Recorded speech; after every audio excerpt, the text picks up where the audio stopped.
Okay. So, welcome everyone. It's an Aquarius full moon, 6 degrees Aquarius. It's really in the early degrees. And of course, Aquarius is always about the community, we the people, all these kind of things. And full moons are about releasing. The other part, I didn't put a lot of detailed stuff in with this in the email. I forgot to send one out yesterday with all this stuff going on, and we had a heat index of 113 degrees. It was awful. I can't believe that I had scheduled an outdoor graveside service. I've never had a cremation done for anybody before, and so we just decided it was going to be an easier thing. And that's one thing that I was thinking about this too with these changes. I'd gone to the crematory and I was there, when they did the processing of him, and of my dad, and he mentioned that they're saying over the next 5 years, 85% of the people in the United States are going to go toward cremation. And there's something very, very interesting about that dynamic, and it's a shift in culture. It's a shift in the dynamics and how we process ourselves as far as what's left of the physicality. There's something about the allowing ourselves to burn. Fire is very, it's clearing, it's purifying, it's all of these things. And the fact, that we are going to be going, I think, through more cremation means that you don't have all this physical remnant left here, on the earth. And there's something about returning to that. I mean, years ago, I'm sure if any of you have really gotten into much history, that's really the way things were. You used to do bonfires and people put the bodies on because you really purified and you didn't have disease left over from, the bodies and things like that. So something very profound, that happens with all that. My sinuses have been crazy with this weather. Yes, so that's one of the things I think is, changing. And we're going to have so many other things changing in the collective patterning, the way that we see the world, the way we view the world, the way we engage, but also what we feel like it's necessary to carry with us. And that's one thing that this Aquarian full moon is doing. The sun is in Leo. And the thing that makes this one so big, I haven't read a lot of the astrologers yet. I've tried to save different things. I'm going to try to get those out to you. It's a lot right now, what they're talking about. I mentioned before the guy, Andre Barbault from France, I think, that came up with that Barbault's basket they've talked about. We're working with this energy. Basically what that is, that's Neptune in Aries. It's Uranus just having entered Gemini. It's Pluto in Capricorn. And Jupiter having entered into what's it in Virgo, I think. Anyway, they're all forming sextiles and trines. This is it's been talked about for quite a while, but these are all flowing energies. They're all workable energies. They allow us positive movement. But because all these planets are outer planets, they take a long time to move. And we're really going to be going through this through 2028. Right now, they've been at 4 degrees. They perfected, I think, on the 20th. The other part to this is the sun came to meet it. Mercury had come in to meet or aspect it. Let me see. No, Mercury didn't aspect. Mercury did the retrograde in Cancer. So we had all the retrograde in Cancer, how we feel about the world, how we feel about our homes, what is home to us. And again, like I said before, it's not just what it means for home for us with regards to our physical home. It's not necessarily furnishings, all those things. All those things are certainly part of the equation because we do make a home from the material world. But there's something about this retrograde that had us re-examining what we value, what we love, how we value it, and this is people, places, things, and that's in this physical third dimensional reality. The other part for me, a lot of people don't articulate this, in Cancer, it also has to do with how you perceive your home on the micro level internally, on the atomic, subatomic levels. Who are you at your core? Who are you in etheric spirit that also has the emotional body, the mental body, spiritual body, of course, going into physicality. But there's a recalibration that's happening, and it's setting us up going into August because of this Barbault's basket. Uranus is shocking changes. It's lightning bolts. It's all this kind of technology kind of stuff. And look at all the things happening with AI and everything else. Not a shock. Neptune has to do with our religious upbringings, belief systems, our fantasies, delusions. Where do we delude ourselves? Where are we lying to ourselves as far as how we create our dreams? And of course, Saturn has also, we talked about this in February. Saturn met up with Neptune and was giving structure to the new dream. And this hasn't happened for 160 years, having Neptune come into Aries. And then, of course, Saturn meet it all at the same time. That wasn't a coincidence. So we're going through yet another repatterning and a restructuring of the way we dream, individually and collectively, because Aries is the I am presence. It's the beginning. It's the beginning of the zodiac. So it's a whole new 160-year cycle with Neptune. And Saturn has moved on up into 14 degrees. It just went retrograde, and it's going to be retrograde all the way through December. So all of the way that we structure our world, we're going to be doing a rewind to feel into what's necessary. What structures do we like? Which ones work? And again, this is all in the I am presence of Aries.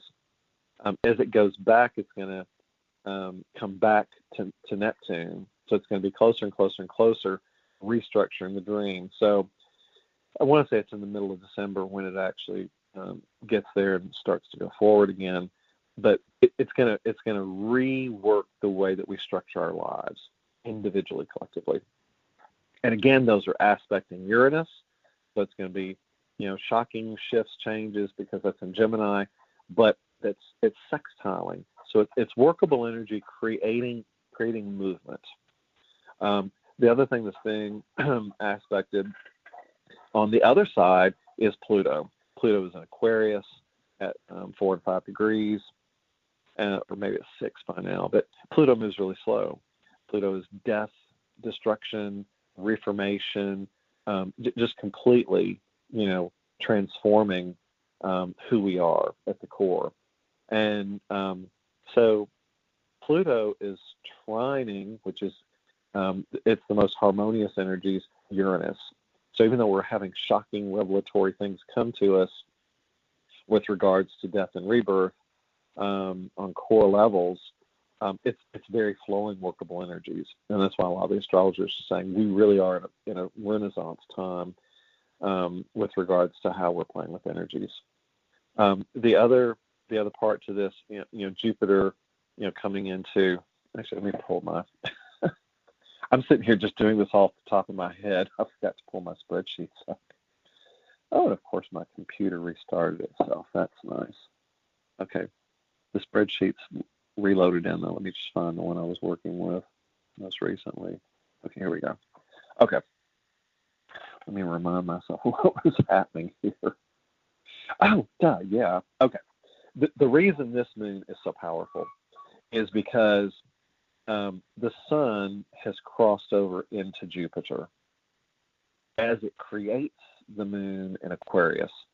So the full moon is in Aquarius, and of course the sun is in opposition to that, so it's in Leo. Leo is it's your kingship. It's how you present yourself out into the world. The fact that this moon has Jupiter as a Cazimi, they call it, it's really blowing up, expanding whatever it is that you're creating. The sun is lighting it up. The other part to this, a lot of astrologers haven't been discussing this. Psyche and Hygeia are right next to this. Psyche is a higher vibration of Venus and how you value things. But you can also imagine Psyche. I mean, I think it's really working with the psyche, the divine feminine aspect of who we are as that expression. Hygeia is all about health, transformation of health, how you work with the body and physicality. The fact that Psyche and Hygeia are traveling together, I mean, they're sitting right on each other. And this goes on for, weeks. And they're right there with the Jupiter, Sun, Cazimi, and Aquarius. That's a really big deal. So if you have planets anywhere in the beginning part of Leo, they're feeling this energy. And the other part, as if there's not enough to all of this. So let me see. Pluto in Aquarius is, Aquarius. Yeah. So it's in opposition to this moon. Is that correct? Let me get to where are we at here? Well, I'm on the trines. That's why I was on the wrong sheet. Okay. Tropical Sadra Zodiac. Let me pull up the whole thing. Okay, here we go. Now I've got the whole sky in front of me. So, yeah. So Pluto in Aquarius. Let me go back to this moon. Where are we at? Okay. Yeah. So the actual moon is at 6 degrees. It's only 2 degrees away from Pluto. So this moon is releasing huge, huge, huge amounts of death and reformation with us because it's right in Pluto, and Pluto is retrograde. The other part to that, Juno is right next to Pluto, and it's retrograde. And I've been talking about this for a few weeks now. Because Juno has gone over Pluto, we're having huge shifts in relationships. You could also have relationships coming back for renewal, rechecking. This could be business, personal relationships, all sorts of things.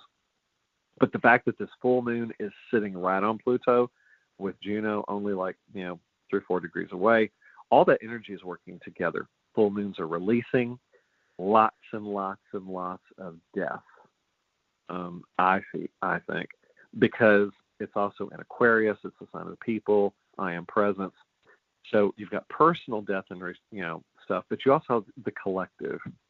So Juno of partnering, Pluto transformations. I feel like this is also going to have us reworking relationships with countries, relationships with businesses, just all sorts of stuff. I mean, business not as much because Aquarius is more people, but the way we relate to businesses, because we're shifting it. Like Pam Gregory talks about, it really is power of the people, and that's a lot of transformative energy. So when you have that, and then in the opposition of Leo, you have the Sun and Jupiter blowing it up with, Psyche and Hygeia. That's a lot of energy in opposition. The other thing that's happened, just literally, when was it, the 27th, 2 days ago, or was it 26th? I don't remember. The nodes shifted from Virgo into Leo and from Pisces into Aquarius. Those nodes take about 1.5 years in their cycles. They take 18.5 years to go through the whole zodiac. The nodes are tied to the moon. They're on the moon's path. The south node is about past life stuff and things we're dealing with individually and collectively. The north node is all about where we're going toward our future individually and collectively. The nodes are always in opposition to each other. But the fact that the south node is going to be going back through Leo, I think it's going to be taking us backwards from a standpoint of how we present ourselves out into the world. And of course, because they're going backwards, they start at the 29th degree, which is an anaretic degree. So you may have a lot of shifts with regards to things from past life things happening. But the north node, of course, is in Aquarius. Again, we the people. And so the node moving there, this is about the emotional body. Again, individual emotional body as well as collective. And, as we've talked about before, there is no separation. I mean, we like to think that we're separate, but we're really not. And some spiritual people are talking about, that we have to, only focus on which is true. I mean, absolutely, we're powerful creators. You want to focus on positively, light, love, energy, really good stuff. At the same time, we can't be in denial of the totality of the rest of creation. It doesn't mean you have to go create it. The difference of this is to be in the world but not of the world. Just because you have people going crazy out there does not mean you have to get in the boat with them. Okay, so if that's happening in your life on a personal level, don't get in the boat. You just don't have to. If it's something where if you're deeply immersed in the political world, if you're an activist into this or that, and you're fighting for this, ideology or whatever it is, take care in the way that you present yourself out in the world of form. Everything is built in polarity here on this planet. There's always the struggle between good and evil, and positive and negative, and north and south. I mean, everything's polarity. And the way that we play this out in relationships is, of course, polarity. And the fact that the nodes rule our emotional expression. They rule how we move forward with our emotional expression. And so all of that shifting, this is all happening at the same time. I mean, it's kind of unprecedented that we've got this much shift happening in the sky. Uranus and Gemini, again, that's all communications. You're going to see a lot of things with satellites, AI, all this stuff, and it is sextiling. Uranus is sextiling this moon in Leo, which is, a really great thing. This moon is sextiling everything at the beginning of Aries. Aries is the I am presence. Now, as far as Aries goes, Neptune is at 4 degrees Aries. So it's trining this moon and Jupiter, which is really good because it's shifting the way the dream manifests and operates and the way we perceive it. Again, the Saturn retrograde is going to kick in Aries. It's going to come back over all of this and allow for a restructuring. At the same time, Chiron has just moved into Taurus. It's only going to be staying at the 0 degree for just a short time. It's going to go back into Aries, finish up any wounding with our I am presence before coming back into Taurus, that's going to be really regrounding us as far as how we perceive ourselves as wounded people. It can also have to do, Taurus is fixed Earth. It can have things to do with, fixed Earth wounding. When you look at it in macro terms. But because we've had it all the way through Aries since 2018, we've really deep dived into how we perceive ourselves to be wounded by family, friends, by the world, by our relationship to God or what we think is God. We've had to take full and total responsibility for who we are, how we present ourselves in the world, from an aspect of being wounded or the victim consciousness mode. And so many people are still, oh my gosh, it's so sad. How many people just want to stay in victim consciousness? And we just can't do that anymore. And that's one reason I think you're going to continue to see a lot of people using this energy to leave. Like if the soul is really tired, if it's just lost, all the will to be here. So many people are stuck. How many times do I talk about this? You can't stay stuck in your story, or you don't want to anyway, but some people do, because you're stagnant. You don't move forward, and if you're not consciously working with the family wounding and things like that, you'll end up with an energy that is it's going to continue to create physical disease patterns within the body and physicality. And we didn't come here to do that. We came here to clear it all. So let me see, what else was there? I guess we had Neptune there, Uranus. Now, this Mercury retrograde that we were working with for the whole month of July, if you remember, it went retrograde actually at the end of June on the 29th. And the reason that Psyche and Hygeia being with Jupiter and the Sun is so important, they were sitting, when Mercury went retrograde, they were in Cancer. So in Cancer, they were working with our souls, because that was also the day of the Capricorn full moon. Again, that was a release, Capricorn fixed Earth, but the Sun was in Cancer. So the Sun was lighting up anything that was going on within, like the physical body, our relationships, especially homes and things like that. It was also the same day that Jupiter left Cancer to go into Leo. I mean, there's just unprecedented movements of all these things. So the fact that Psyche and Hygeia were with Mercury retrograde, that started the inward journey of how we communicate with ourselves, with our health, with the higher vibration of Venus. It was psychic work. I mean, really on a core level, I think. And that retrograde, went all the way down. And we also had the new moon in Cancer, where you had the Sun and the Cancer together. But they were by that moon on July the 14th, that last moon we had in the last call.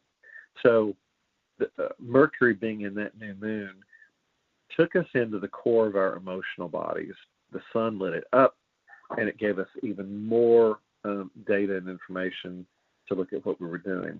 And then when Mercury stationed direct at about 16 degrees, right there in Cancer, it came back and recrossed all that energy. Well, it's working on it.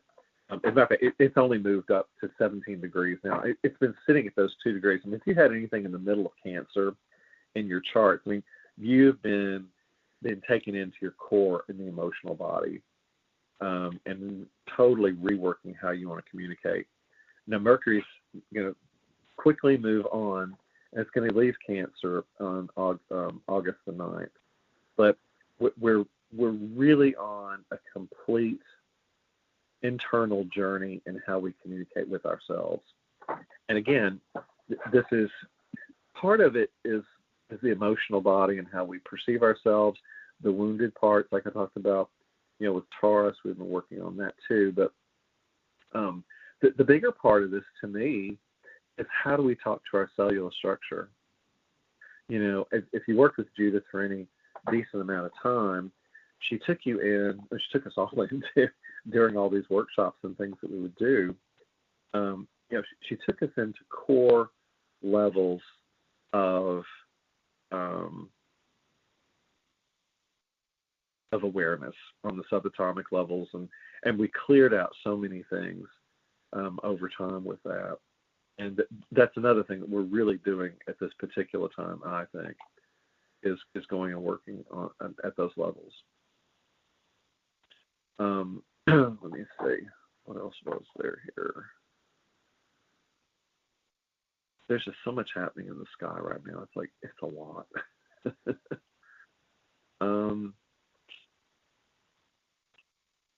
me see if there's that. No, it's there. Okay. I mean, those are the biggest things I think I really wanted to point out. The other part on bigger dynamics, well, this can also affect personal dynamics. I've talked about before too. Nessus is the centaur that deals with abuse patterns, and this is every type of abuse, core level abuse and personal, but also in the bigger world. And at 22 Pisces, with Terran Hiawatha traveling with it, these are long-term, years patterns that are playing out because it just doesn't move a lot. And you've got Nessus. Like being in Pisces. You've got religious abuses that are huge, spiritual abuses as far as the way we perceive ourselves in the spirit, the abuses that are projected onto we the people, and again, that's at 22 degrees, and in Cancer, that's trining this this retrograde moon. Mercury that we've had. So Mercury went back over trining the Nessus. Again, trining is flowing energies. So we're shifting abuse patterns with the way that we communicate with each other, but also with ourselves internally. I mean, it's literally bringing us into a completely different reality. So that's one aspect of the abuse patterns. The next one is Narcissus and Scorpio, and I've talked about this one before too. I didn't mean to do that. Where is it? Okay. Sometimes I hit the wrong key. If I scroll up or down, it's like it takes me somewhere completely different. So Narcissus has been on a retrograde pattern, and it's about 22 and 24 degrees of Scorpio. And so it is trining Nessus of abuse. Narcissus is basically narcissistic personalities, and it's been trining this Mercury retrograde. So all sorts of communication, redo, revamping. It doesn't surprise me. The Epstein files have just been talked about. Of course, nothing really moves forward. Hopefully, now that Mercury is moving forward, we're going to see some movement with that. But so we got narcissistic, scorpionic expression, trining abuse patterns in Pisces, trining this Mercury retrograde. And we're going to be working with that all the way through until, like I said, August the 9th, when it moves into Leo. So the Mercury is going to come catch up with where we are now with this moon. But it's going to do that during, guess what's coming up? The eclipses. And all of this energy is setting us up for very life-changing eclipses. And I know we always say that. I feel like a broken record every time I talk about eclipses and energies and what have you. But it really is true. I mean, every time we say this, it's just another level, I think, of shifting and things. But so on August the 9th, Mercury is going to enter Leo, and it will catch up to Jupiter and all that, like within about a week. It'll cross, Psyche, Hygeia, all these things. But interestingly enough, and this is only 2 weeks away when we have the next call, so this actual moon opens up the eclipse window. Now let's talk about that. The moon before an eclipse opens it up. Then we have the 2 weeks of the eclipse window. This first eclipse is a new moon solar eclipse in Leo, which is where this moon is, which is where all these things are in Leo. There's a lot happening. And so because it's a new moon, the moon is there where the sun is. It's not in opposition. So it's creating new beginnings. So I would think with that eclipse, we're going to have lots and lots of new things come in. But the South Node has just entered Leo. So maybe we're going to be working with, past life people, ideas, concepts, things. But Mercury is also in Leo. So you've got that and the Sun and Jupiter. Lots is going on. I mean, lots of things are happening in Leo. Psyche and Hygeia. And all of those things are coming up on top of each other. So, but that moon is going to be a really powerful initiation of new beginnings in everyone. So imagine Aries is the I am presence. Leo is how you would present yourself out into the world imagine a lion roaring out in the world. And that's why I say that I'm setting up what I'm doing right now during this time period. And it's a perfect timing. And my father's, spirit chosen shift, it coincides with all of this because it's going to free up a huge space in my own life path that I'm no longer going to have limitation on me. And well, I mean, I've still got a couple of advanced, but the main one, that was, we're going to have dementia. Am I going to have to move them? The main thing for me has shifted.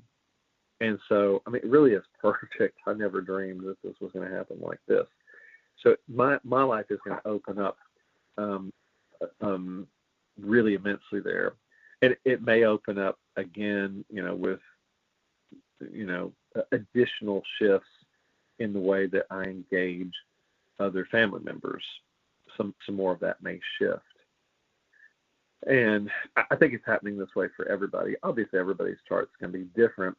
I'm getting aspected really hugely. The new moon solar eclipse in Leo is on my ascendant, natal ascendant exact. I mean, my ascendant's like 19 and 58, just right basically at 20. And this is at 20 and 8 of Leo. I mean, you can't get more exact than that. So somehow I think I'm going to have an eclipse energy that's going to bring me into new expression out in the outer world of form. And we're going to see how that works out. So, but that window is going to open up for us all. And when it does, then we're going to have the next eclipse is going to be at 4:54 Pisces. They always go back and forth on the axis. And it's a full moon lunar eclipse. The opposition will be in Virgo. So the sun will be in that space when it creates that full moon lunar eclipse. Full moons are releases. And it's because it's eclipse, I would imagine that's when we're going to have a lot of eclipses of things shifting and leaving. The other thing that's pertinent on that day, the Mercury is going to be sitting in the sun, creating a Mercury cazimi. That's a lot of fire energy with regards to communication. It's in opposition to the eclipse. I think we're going to have a lot of things come up with regards to communication because of Mercury. Now it's in Virgo, so Virgo is the Virgin. It's that more of how we are detail oriented about our lives, how we create in that way, and a lot of other things. Again, I'm not a professional astrologer, so I'm not giving you a ton of advice on this or that, but the next, four. And again, that's 4 weeks. That's 2 weeks between the eclipses, and we've got 2 weeks till we get to the eclipse. But that's the window. And then when the closing moon will be on September the 10th, which is a new moon, and it's in Virgo. So we're going to keep working in Virgo things. That moon is going to be practically right on my Pluto and Pallas Athena. So that's a lot of transformational energy for me. So we're going to see what happens for me over the next 6 weeks. Anyway, so that's kind of like an overview of the energy lead-ups and kind of the way it's working out. The other thing I'm noticing here too, Venus in Libra on that first eclipse on the 12th is going to be at 6 degrees of Libra. And it's going to be right there sextiling the moon. It's going to be close to Jupiter and all the Hygiene and all that. So Venus is going to work with that as far as how we value and what we love and all that. That's also about the time. Actually, no, before the eclipses. Today, the John asteroid overtakes the Gregory asteroid. So there's something about a meetup between me and a Gregory. Who knows what that looks like? I just find it interesting. And it could just be that maybe my perception of reality as a John expression in asteroids is meeting up with the Gregory asteroid, like a Pan Gregory or something. I'm not sure about the asteroids and kind of how they, play out in, physicality, but it's just interesting to watch them in the sky and how they move. anyway, it's a lot of transformational energies. The other thing I wanted to look at, and also the John and Gregory meet up on the Super Galactic Center. So what's that like? And it's happening at 5 degrees. So it's aspecting all of these outer planets, Neptune, Uranus, Pluto. I mean, exact. So we'll see what happens. Let me see. The Shapley attractor is at Scorpio at 2 degrees, so it's kind of a little off. But let me see what's going on with the Galactic Center. Yeah, and I've talked about this too. You know, the oscillating Lilith path has been going back and forth over the Galactic Center, and you know, oscillating Lilith really represents the divine feminine.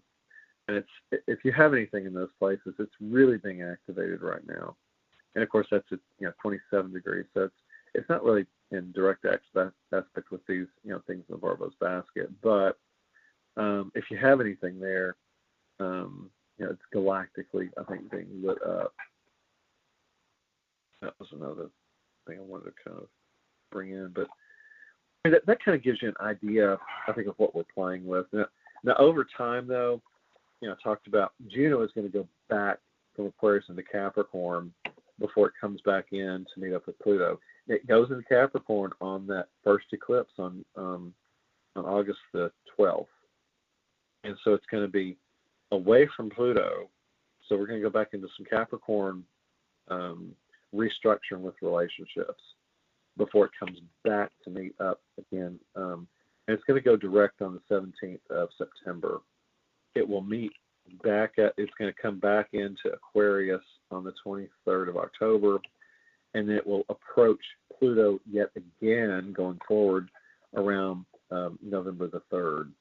So whatever you've got with relationship aspects that are being reworked, death, restructuring, all these kind of things, you have until all the way through middle of November. These, those things are being reworking back and forth. So that's one reason I mentioned the whole of 2026 is just huge transformative energies and just death and rebirth of relationships. And that's basically what Juno and Pluto retrogrades are doing and the way they're playing back and forth.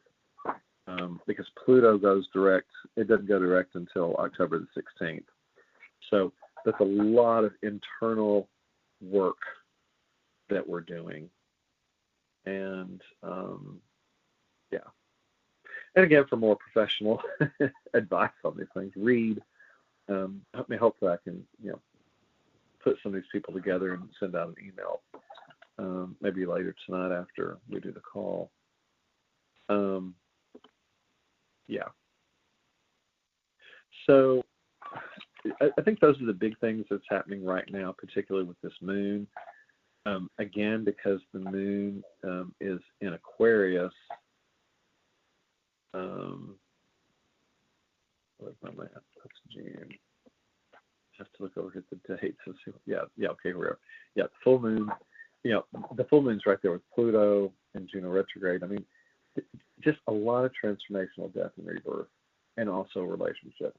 Every type of relationship. So it's almost like we're reevaluating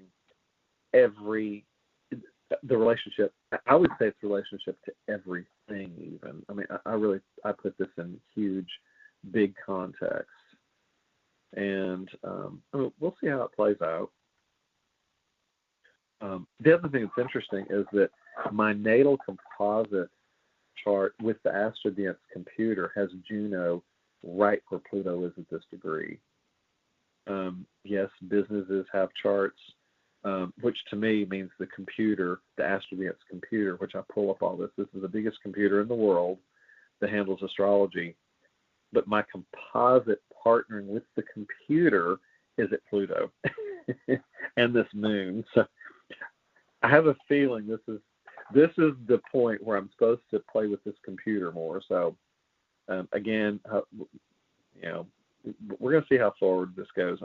I'm going to be discussing some of this with one of my cousins up north who deals with computers, and he's had business in Zurich, Switzerland, and different places, and India. He's been flown all over the world for computer stuff, and so I'm going to start to approach him about what I need to do and do all this. So anyway, the moon really is, even though it's a full moon, I'm sitting in beginnings of transformational energies with it. And so if you have, people or even in your own family, if you see some dynamic where you've got some big shift of energy, know that it's shifting to open up space for your new creations, whatever that looks like for you. Again, everyone is perfectly unique, and it will express itself however it does for you individually. And again, these energies are going to be playing out through 2028. I think they go from about 4 degrees to 6 degrees. I don't know if they go to 8 before moving, but these outer planets move really, really slow. Pluto entered Aquarius in 2024. We're only at 2026, and it's sitting at 4 degrees. So, I mean, it moves slow. Same thing with Neptune. I mean, Neptune is a little faster than Pluto, but not a lot. So, and Uranus is an 84 degree to go through the whole zodiac. So, I mean, that's most people's lifetimes. So again, these are big deals, and yeah. So, what else was there? I guess that was all the big things I wanted to hit. I wasn't going to go too much. I mean, I usually give y'all most of the same thing, and it feels like I'm repeating myself in a lot of stuff. But I mean, hopefully, I'm coming up with some additional things I haven't seen before. I mean, the skies are so busy up there. I can't wait to get this where people can see the sky in action, because it's different from what any other astrologers have ever done, or any thing in that scope. Yeah, let me pull back to the moon. Yeah, so I think that's the bulk of what I wanted to go with that. So I'm going to just go ahead and take us in toward meditation faster. Bobette was so sweet. She wanted to, we found out about my dad passing away. She wanted to, contact everybody to try to do like a meditation, just for my family and peace and help Dad transition and things, and didn't have the emails and things. So I got busy and just totally forgot. But she said, well, why don't we do that today on the call? And I said, that would be probably a good idea. And not just for me and my family, but everybody's family. I mean, we all certainly need peace, really put in to the very core of our essence and existence right now, because there's just so much happening out there. There's so many things that we're being put through, so many shifts, so many, just everything. It's crazy, and yeah. So I'm going to get myself sorted and moved over to my couch. If you haven't gotten yourself already situated in your bed or your soft chair or wherever you are, then you might want to do that, so that we can be really soft going in and have a nice, meaningful meditation. My water. Definitely need water. That's the other thing with this stuff. I mean, the energy is very intense right now, so stay hydrated as much as you can. And if you can stay away from processed foods as much as possible, that's another big deal. There's just so many chemicals and everything that it's really challenging for the body to acclimate and deal with what it's got going on. And that doesn't count. That's just things in physicality. It doesn't count the energy that's hitting us, just really blasting. It's like a lot. So, yeah. So just get really still and imagine just going in and and just sending pure cosmic peace. First we'll go and put myself first today.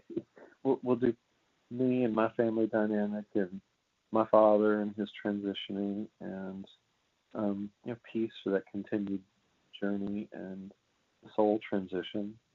I do think he was at peace leaving, so I think it's going to be.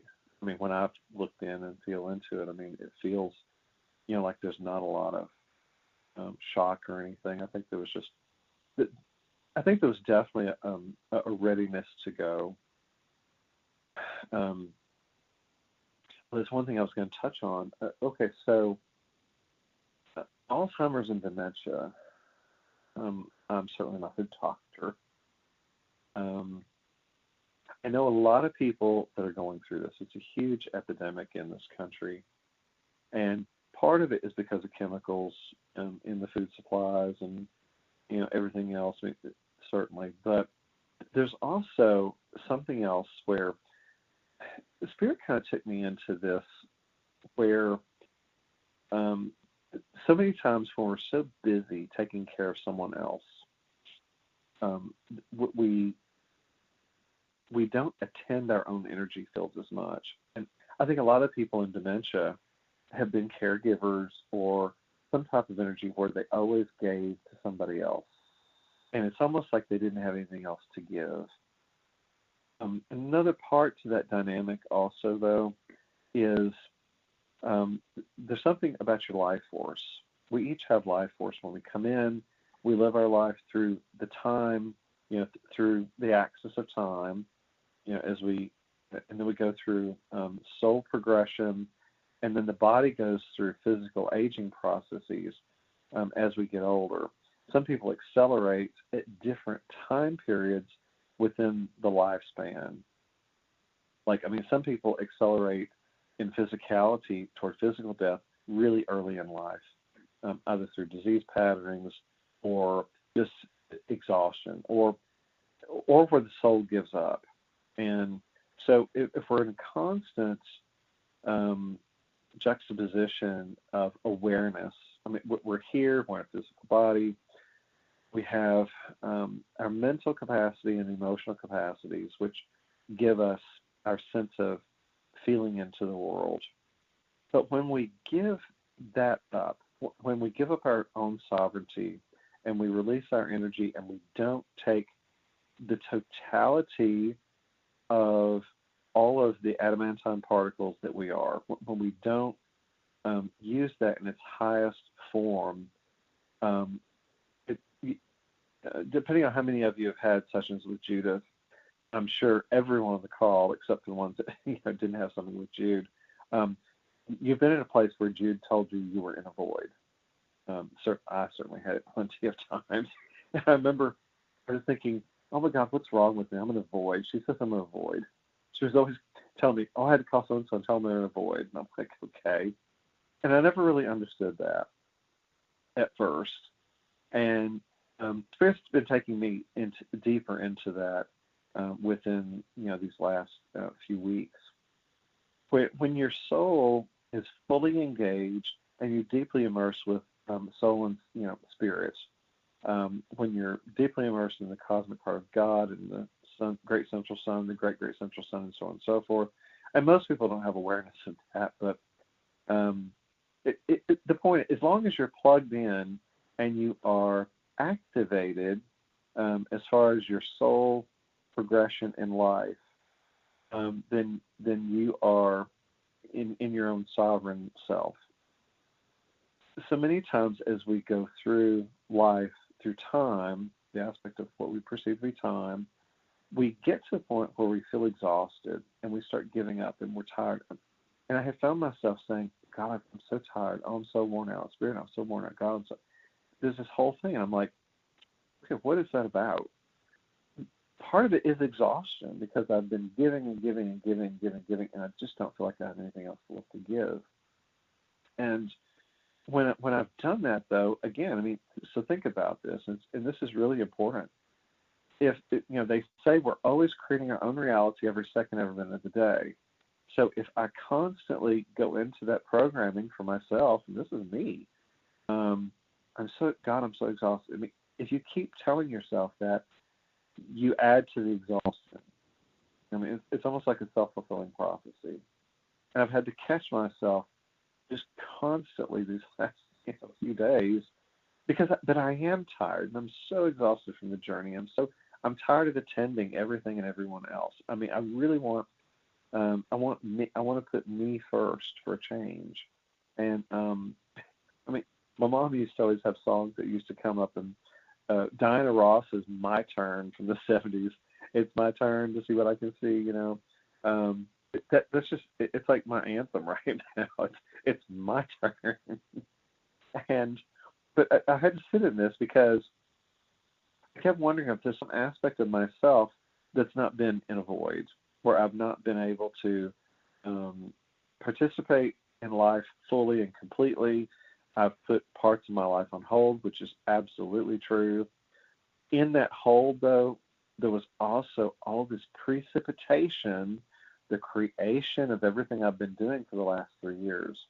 And I'm about to pull it's like I'm pulling the bow and arrow back. I'm pulling the arrow back, and it's about to shoot forward. And that's what this energy is for me. I think it's kind of that energy for a lot of people. So if you have certain things being aspected, you're really going to be able to go forward.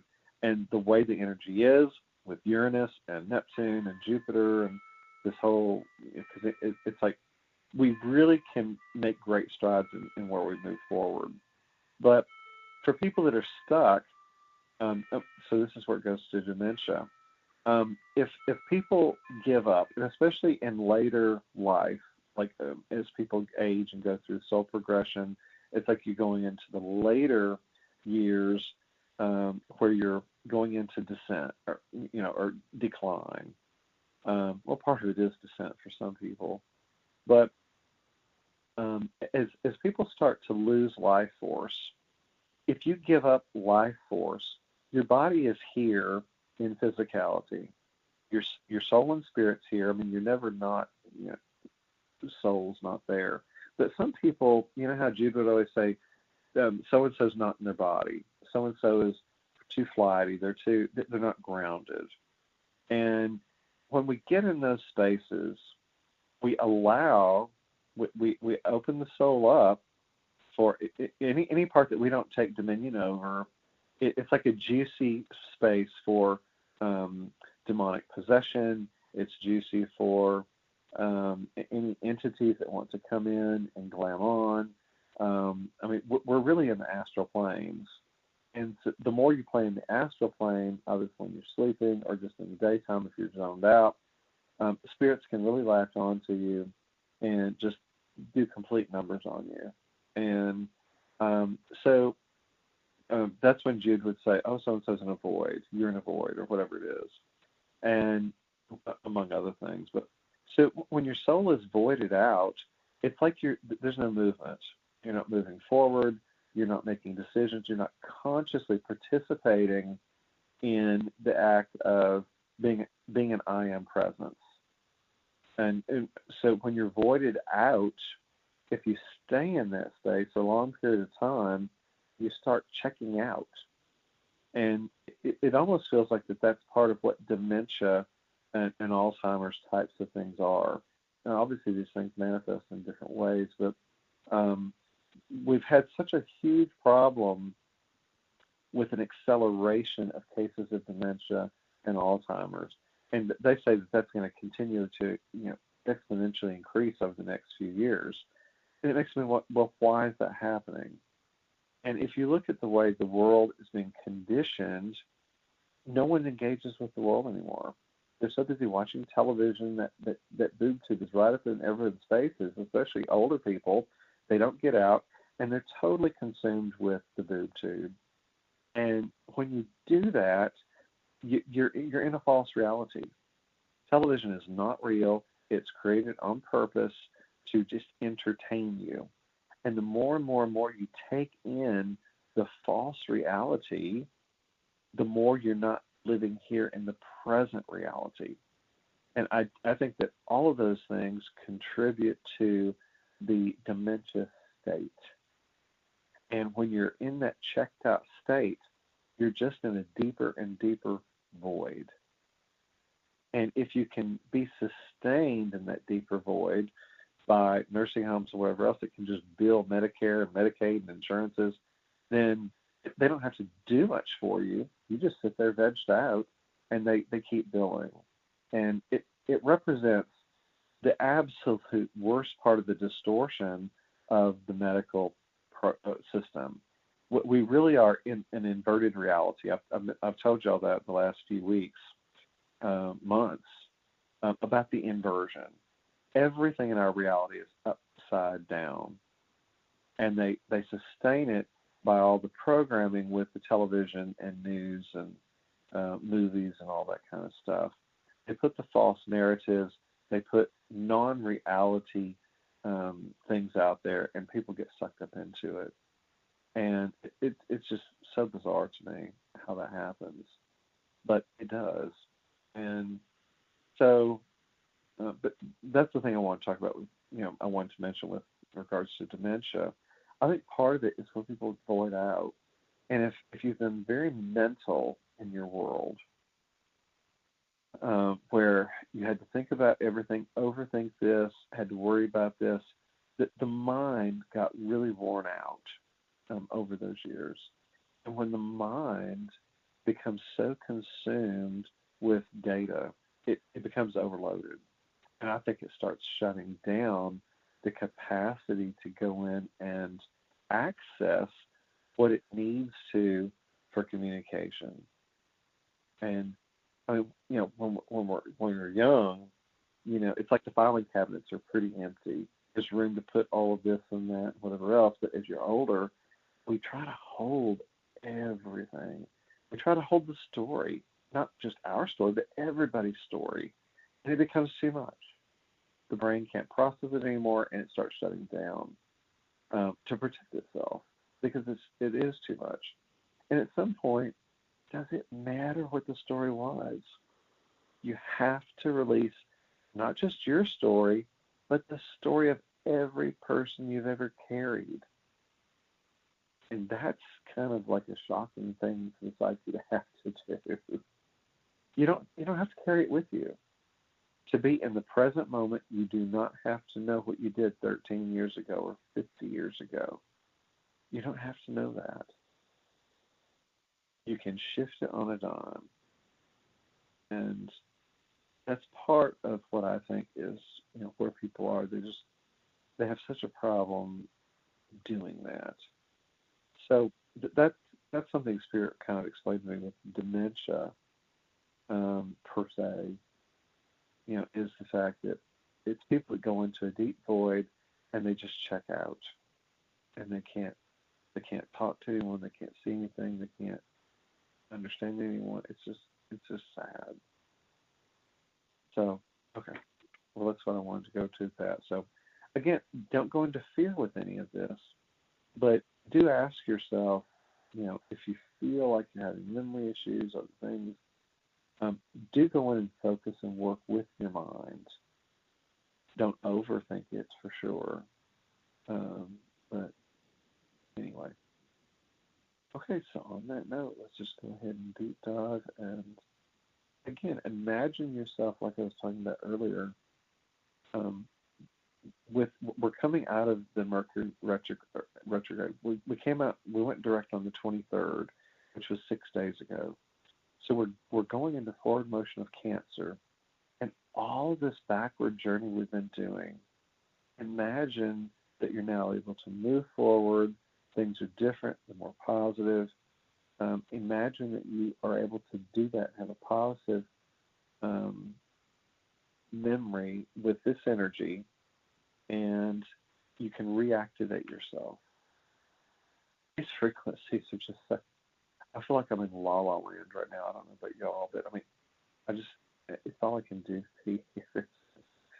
I know that sounds crazy. I'm sounding more like Jude all the time.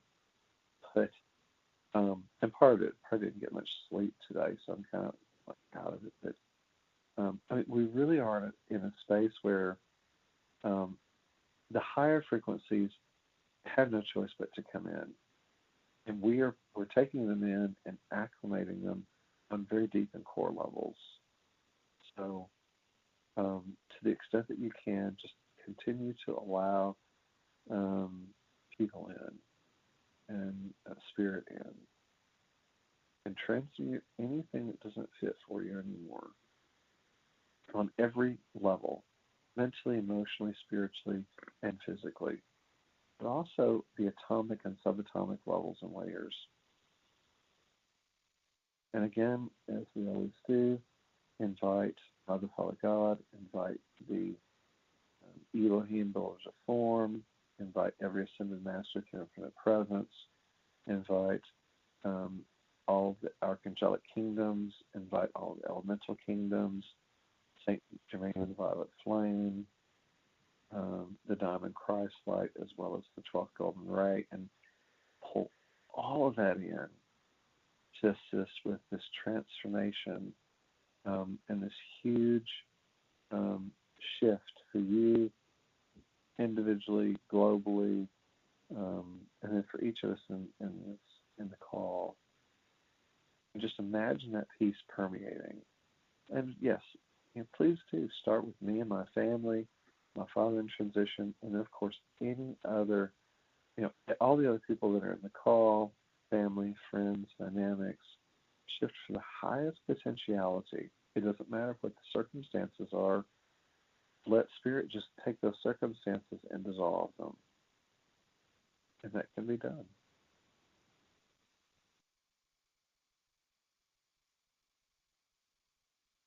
This is the most bizarre feeling. I mean, this is spacey.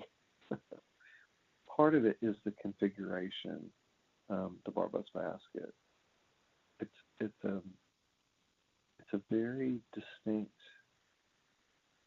energy as far as I can't put this into words.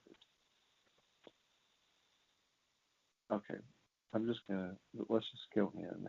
I don't think I can articulate this anymore. Yeah, let's deep dive.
So the next thing let's put an intention in is to release any and all residue from the mental aspects of who we are, any emotions that we've been carrying that no longer need to be carried, anything in physicality. I mean, all of this stuff in the physical world, if you don't need it, consider releasing it, and it will allow for a much less densification of who you are in the world. I mean, that's one thing I'm having to live it right now, so trust me, I understand. But we really want to lighten the load going into this these this next huge phase. So just ask Spirit to guide you with all of that. And again, just release on huge, huge levels, the mundane world, but also in the very core of your being. Just imagine your pure essence coming back into pristine awareness and just being available through immediacy. So go into that and let Spirit guide you through that.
Hey everyone, I think we've had a really deep session with clearing and shifting tonight. So I appreciate everyone that's come on and joined us for the call. And thank you again for condolences with my dad and all that. And so